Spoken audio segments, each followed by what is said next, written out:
rekan-rekan sekalian yang menjadi pemerhati hukum, khususnya yang sedang mempelajari tentang hukum peradilan tata usaha negara. Nah, kita lanjutkan materi kita. Hari ini kita akan belajar tentang sengketa tata usaha negara. Nah, yang menjadi pertanyaan besarnya adalah apa sih yang dimaksud dengan sengketa tata usaha negara? Secara definitif,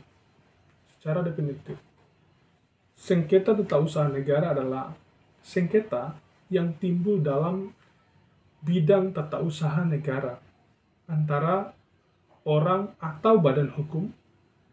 Badan hukum yang dimaksud adalah badan hukum perdata, bukan badan hukum publik, dengan badan atau pejabat tata usaha negara, baik di pusat maupun di daerah. Nah, pejabat tata usaha negara yang dimaksud sini adalah eksekutif atau badan atau pejabat tata usaha negara yang beroperasi di domain eksekutif sebagai akibat dikeluarkannya keputusan tata usaha negara, termasuk sengketa kepegawaian berdasarkan peraturan perundang-undangan yang berlaku.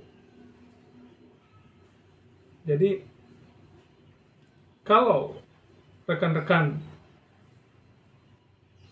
memahami pengertian dari sengketa tata usaha negara ini, akan nampak di dalam bahwa di dalam sengketa ini terdapat beberapa subjek hukum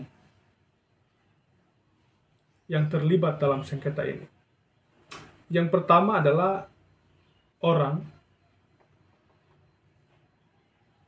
yang kedua adalah badan hukum perdata.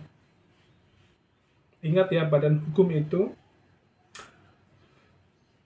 ada yang disebut dengan badan hukum publik, ada juga yang disebut dengan badan hukum perdata atau badan hukum privat. Kemudian ada badan tata usaha negara, ada juga pejabat tata usaha negara. Nah, yang menjadi objek sengketanya adalah keputusan badan atau pejabat tata usaha negara.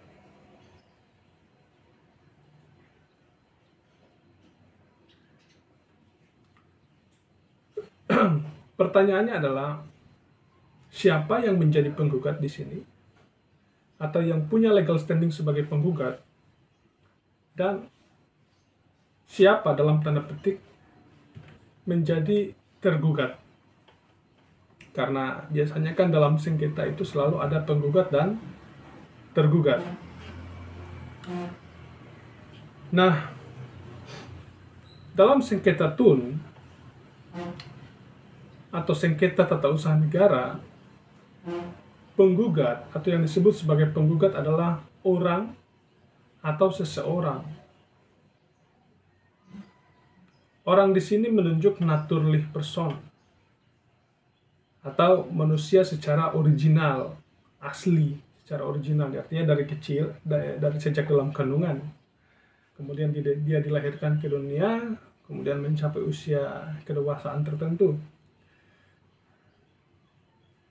Jadi itu yang disebut sebagai orang yang punya legal standing. Dia harus sudah dewasa. Kemudian badan hukum perdata. Badan hukum di sini tentunya menunjuk suatu badan usaha. Nah, badan usaha itu kan ada yang berbentuk badan hukum, ada yang berbentuk non badan hukum. Misalnya CV. Kalau yang badan hukum privat itu kan atau badan hukum perdata kan misalnya yayasan, PT, dan seterusnya. Jadi, kedua subjek hukum inilah yang memenuhi syarat sebagai penggugat. Nah, ingat ya, subjek hukum itu kan ada dua ya. Subjek hukum yang disebut sebagai naturally person yaitu seseorang tadi atau manusia atau orang. Kemudian rehperson atau badan hukum perdata atau badan hukum. Nah, dalam konteks ini ya yang dimaksud dengan rehperson di sini ya badan hukum perdata. Nah, rehperson ini sebenarnya memiliki arti bahwa suatu badan hukum yang dianggap seolah-olah sebagai manusia, diperlakukan seperti manusia. Padahal dia kan adalah badan hukum, sebuah badan usaha yang berbentuk badan hukum. Tapi dianggap sebagai subjek hukum. Artinya kalau dia dianggap sebagai subjek hukum, dia memiliki hak dan kewajiban sebagaimana seorang manusia. Nah, selanjutnya siapa yang menjadi tergugat? Dalam tanda petik ya. Nah, yang menjadi tergugat itu sebenarnya adalah keputusan atau katun, keputusan tata usaha negara. Nah, keputusan ini adalah keputusan yang dikeluarkan oleh badan atau pejabat tata usaha negara. Nah, memang kalau dibedakan secara leksikal maupun secara terminologis, badan atau pejabat tata usaha negara ini adalah dua hal yang berbeda. Badan ini misalnya atau contohnya badan hukum publik, yakni pemerintah daerah kabupaten misalnya atau pemerintah daerah kota, itu yang disebut dengan badan hukum publik. Sedangkan pejabat tata usaha negara ini menunjuk suatu jabatan tertentu dalam instansi pemerintahan, misalnya bupati, wali kota. Nah, itu disebut sebagai atau menunjuk atau yang dimaksud dengan pejabat tata usaha negara. Nah, jabatan itu kan dipegang oleh manusia atau orangnya ya. Nah, manusia atau orangnya itu menyandang dua predikat sebagai manusia seorang dan sekaligus sebagai pemegang jabatan tata usaha negara. Nah, keputusan itu atas nama badan bisa, atas nama jabatan juga bisa. Bukan atas nama pribadi, tapi atas nama jabatan. Misalnya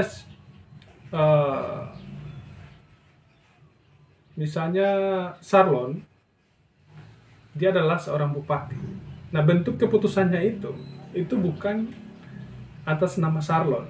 Jadi kepala keputusannya itu bukan atas nama Sarlon, tapi atas nama jabatan, yakni bupati. Oke, kita lanjutkan ya.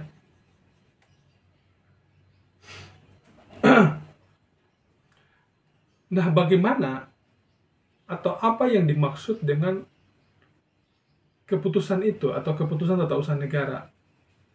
Apakah semua keputusan tata usaha negara itu dapat menjadi objek sengketa di peradilan tata usaha negara? Nah, sebenarnya teman-teman, tidak semua keputusan tata usaha negara itu dapat digugat di PT UN. Hanya beberapa saja yang memiliki kualifikasi yang sudah ditentukan atau ditegaskan di dalam Undang-Undang PT UN. Nah, keputusan yang dimaksud itu yang pertama, dia bersifat konkret. Jadi, dia bersifat konkret, kemudian bersifat individual, dan bersifat final. Adapun tambahan-tambahan yang lain adalah dia harus tertulis, kemudian dia harus dikeluarkan oleh badan atau pejabat tata usaha negara, kemudian berisi tindakan hukum tata usaha negara. Oke, apa sih yang dimaksud dengan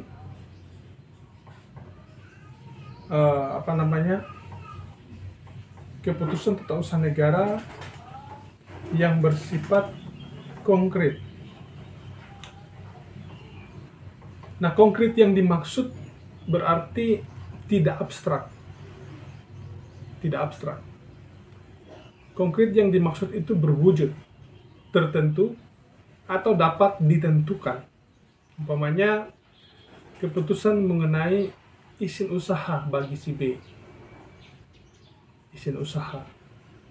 Atau contoh lainnya adalah pemberhentian seseorang sebagai pegawai negeri atau si A sebagai pegawai negeri. Sedangkan yang bersifat individual artinya keputusan tata usaha negara itu tidak ditujukan untuk umum, tetapi tertentu, baik alamat maupun hal yang dituju. Kalau yang dituju itu lebih dari satu orang, maka tiap-tiap nama orang yang terkena keputusan itu disebutkan. Jadi kalau misalnya ada 5 orang atau 3 orang, itu nanti disebutkan nama-nama yang bersangkutan. Umpamanya, keputusan tentang perbuatan atau pelebaran jalan, dengan lampiran yang menyebutkan nama-nama orang terkena keputusan tersebut. Sedangkan keputusan tata usaha negara yang bersifat final, itu memiliki arti bahwa keputusan tata usaha negara tersebut sudah definitif dan karenanya dapat menimbulkan akibat hukum. Nah, keputusan yang masih memerlukan persetujuan instansi atasan atau instansi lain itu belum bersifat final, karenanya belum dapat menimbulkan suatu hak atau kewajiban pada pihak yang bersangkutan. Umpamanya, keputusan pengangkatan seorang pegawai negeri memerlukan persetujuan dari Badan Administrasi Kepegawaian Negara. Kalau contoh keputusan yang sudah definitif misalnya sertifikat hak pakai atau sertifikat hak milik. Nah, rekan-rekan sekalian, saya kira materi kita sampai di sini dulu. Kita akan lanjutkan materi kita di episode selanjutnya. Masih ada lagi diskusi tentang keputusan yang bersifat fiktif, negatif, dan fiktif positif. Sampai jumpa di pembahasan selanjutnya.